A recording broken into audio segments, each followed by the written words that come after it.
जिस तरीके से हाल फिलहाल के दिनों में आपराधिक घटनाएं बढ़ी हैं, जिस तरीके से एक के बाद एक ऐसी घटनाएं सामने आ रही हैं जिसका बारे में शायद किसी ने कभी सोचा भी नहीं होगा, जिस तरीके से पारस हॉस्पिटल में घुसकर, कमरे में घुसकर दिन दहाड़े 5 शख्स घुसते हैं और दिन दहाड़े गोलियों की बौछार कर देते हैं।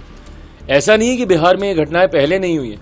जो लोग जंगल राज जिनके नेतृत्व में होता था, आज जब वो हम लोग पे उंगली उठा रहे हैं तो उनसे पूछने की जरूरत है कि 98 में पीएमसीएच में भी इसी तरीके से गोली चली थी और उस वक्त के मंत्री, उनकी हत्या कर दी गई थी। उस वक्त वो मंत्री थे, उस वक्त घुस के उनकी हत्या कर दी गई थी। उस वक्त किसकी सरकार थी? इन्हीं की थी ना।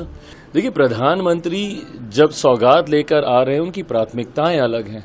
वो बिहार को एक विकसित राज्य बनाने की सोच के साथ कार्य करें। जहां तक रही लॉ एंड ऑर्डर की बात, ये संघीय ढांचे में, फेडरल स्ट्रक्चर में हर कोई जानता है कि पूर्णतः ये राज्य सरकार का विषय आता है, ये राज्य सरकारों के अंतर्गत आता है।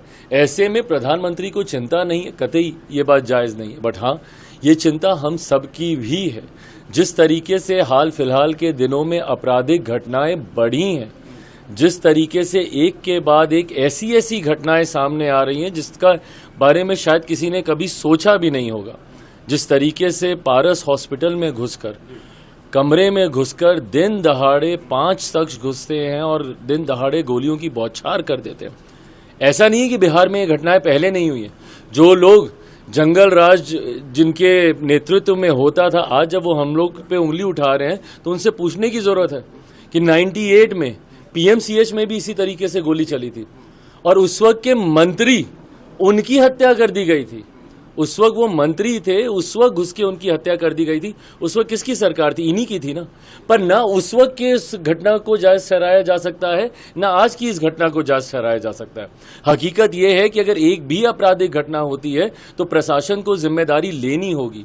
एडीजी लॉ एंड ऑर्डर इस तरीके की बातें कतई नहीं कह सकते हैं कि भाई बरसात के से पहले इस तरीके की घटनाएं होती है। क्यों? क्योंकि किसान खाली बैठा रहता है। भाई जो अन्नदाता है हमारा, आप उसके ऊपर इस तरीके का आप आरोप लगा रहे हैं।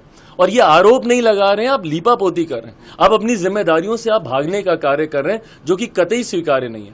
आपकी जवाबदेही बनती है, जिम्मेदारी आपको लेनी होगी और राज्य सरकार को भी इसमें और ज्यादा मुस्तैदी से सुनिश्चित करना होगा कि कम से कम और कुछ नहीं तो बिहार में सुरक्षा का भाव, एक सेंस ऑफ सिक्योरिटी हर बिहारियों के भीतर दे। ये जिम्मेदारी प्रशासन सरकार की बनती है। लगातार आप भी आपराधिक घटनाओं पर सवाल, जिम्मेदारी जवाबदेही तय होनी चाहिए। मैं पहले ही इस बात को कह चुका हूं।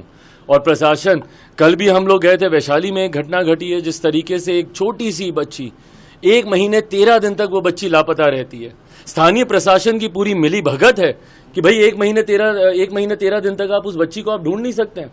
क्या उसके मोबाइल फोन से क्या उसकी लोकेशन को ट्रैक नहीं किया जा सकता था? अगर ये लोग चाहते तो क्या ये लोग नहीं कर सकते थे? गाज गिरी है छोटे अधिकारियों पर, थाना लेवल के अधिकारियों को वहां पे बर्खास्त किया जा रहा है, जबकि हकीकत यह है कि जितने बड़े अधिकारी हैं वो भी इसमें लिप्त थे। तो ऐसे में जब तक जिम्मेदारी तय नहीं होगी, जब तक जवाबदेही तय नहीं होगी, आपराधिक घटना इसी तरीके से घटती। Subscribe to One India and never miss an update. Download the One India app now.